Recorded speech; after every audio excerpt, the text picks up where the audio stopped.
ఈ కథ పేరు శ్మశాన రహస్యం. అనగనగా ఒక పల్లెటూరు అనేది ఉంది. ఆ పల్లెటూరులో ఒక పాత శ్మశానం అయితే ఉంది. ఆ పాత శ్మశానం గురించి ఆ ఊరి ప్రజలు ఎలా మాట్లాడుకుంటారంటే, రాత్రి 12 గంటల తర్వాత అక్కడికి వెళ్ళిన వారు ఎవ్వరూ అయితే తిరిగి రారు అని మాట్లాడుకుంటూ ఉంటారు.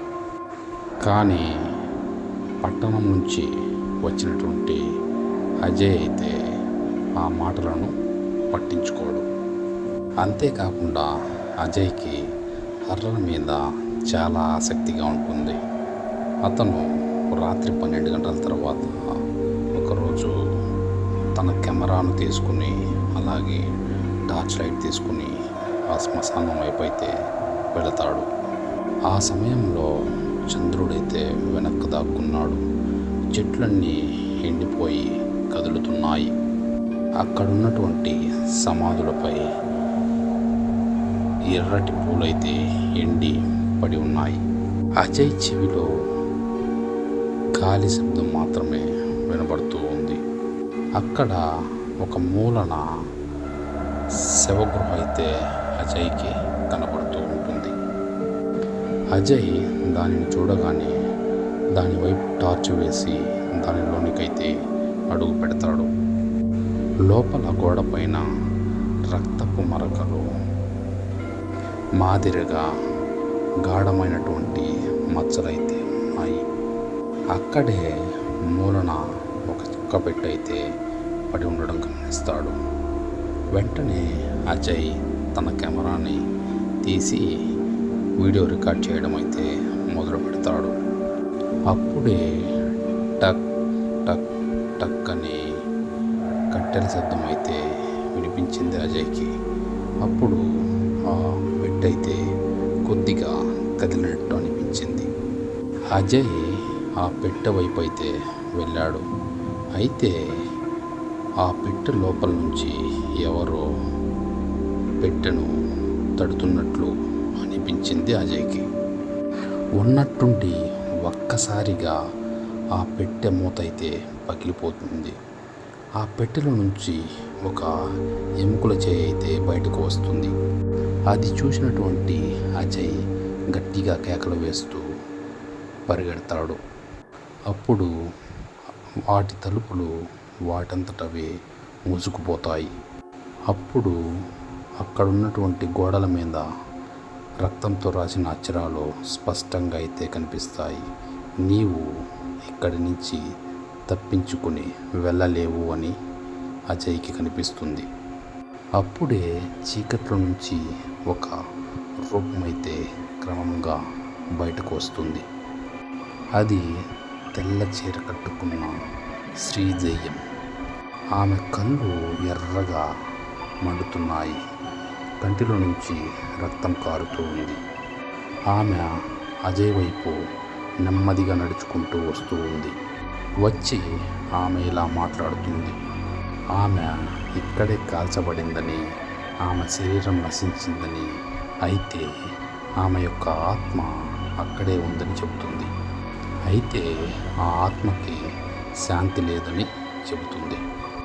ఆ దెయ్యం మాట్లాడే మాటలన్నీ అజయ్ కెమెరా ఆన్ చేసి రికార్డ్ చేస్తూ ఉంటాడు.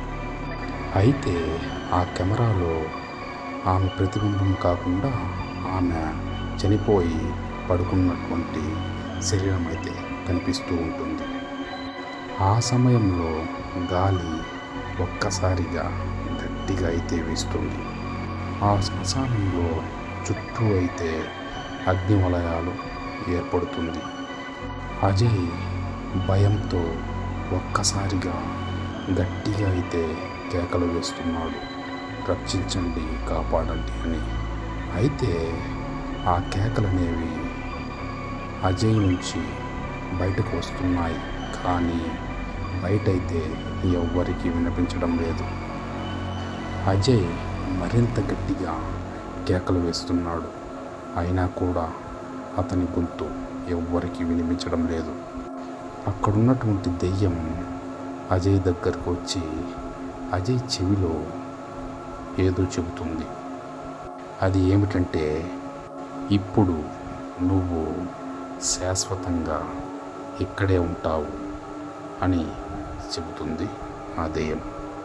అయితే ఆ ముందు రోజు రాత్రి ఆ గ్రామస్తులకైతే చెప్పి ఉంటాడు అజయ్, శ్మశానానికి వెళ్ళి వీడియోలు తీస్తానని.